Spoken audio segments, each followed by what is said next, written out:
What's going on, everybody? It's your boy, the Uncrowned Otaku. And today it's a little bit different than the norm. We have a discussion slash debate slash a vote for when it comes to anime, who's the toughest old man. You probably see in the options, I probably put the picture somewhere on these sides. And I got it off, I think I was on Facebook or something, and I saw that and I was like, yo, it's really only two choices you could rock with. But I want to see where y'all heads are at. So, anime old men. They give us 6 choices. You see them here again, but we have Master Roshi from Dragon Ball Z, originator of the Kamehameha wave. Then we have, who else was second?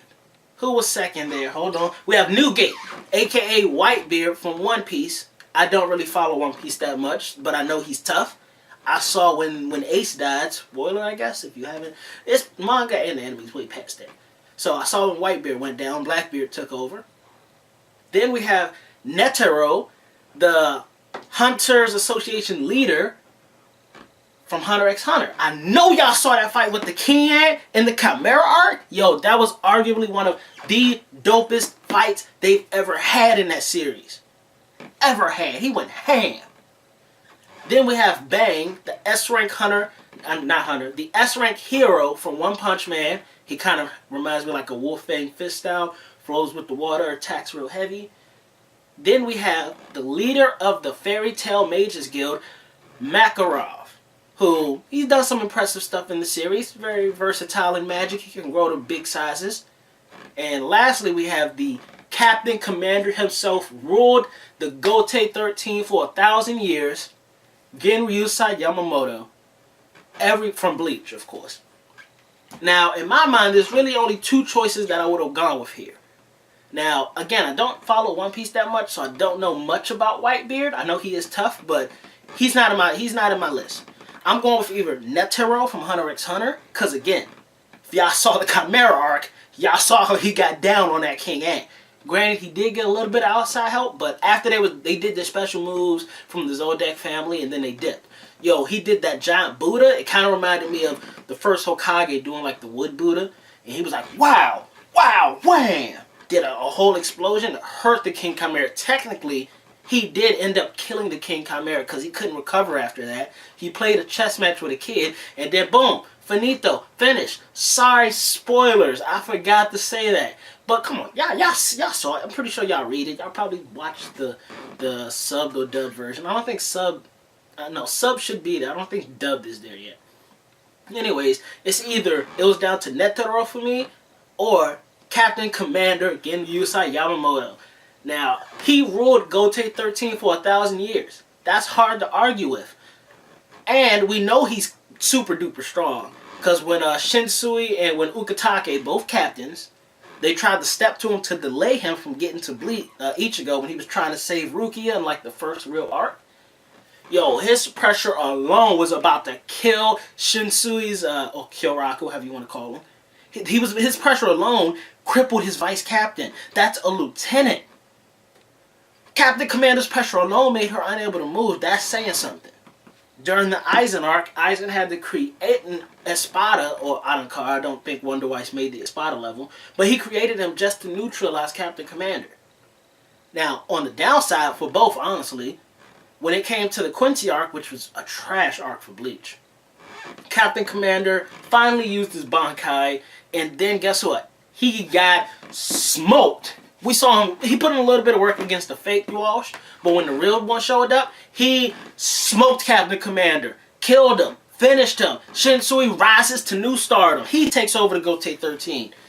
Not to take anything away from Captain Commander, he ruled for 1,000 years, even with one arm. Shinsui, who took over the Captain Commander position, said that even with one arm, Genryusai was still stronger than him. That's tough. Netero, he was the top hunter. Nobody could really mess with him. Granted, like the spiders weren't going after him, the Zodiacs weren't going after him, so arguably the more powerful people in Hunter x Hunter were kind of doing their own thing, and Netero wasn't going to mess with them, they weren't going to mess with him. But when he went against that King Ant, like clearly, besides the King Ant, there's doubtfully anybody else that could have kept up with him. He threw hands, and I don't think any other normal man would be able to compete. Now, both of them, after showing their power and showing why they're in those prominent positions, they both died. Same thing with Whitebeard before you throw him in. He also died. Granted, he died under different circumstances, but they all died under certain circumstances. So, with that being in mind, I'm going to rock with Genryu's side. Yes, he didn't really do anything during the Bleach saga as a whole. We knew he was strong, but he never took action because he let the other captains try to prove themselves, try to make their mark. He didn't really do a lot. When he needed to, he would try to step up, and then guess what?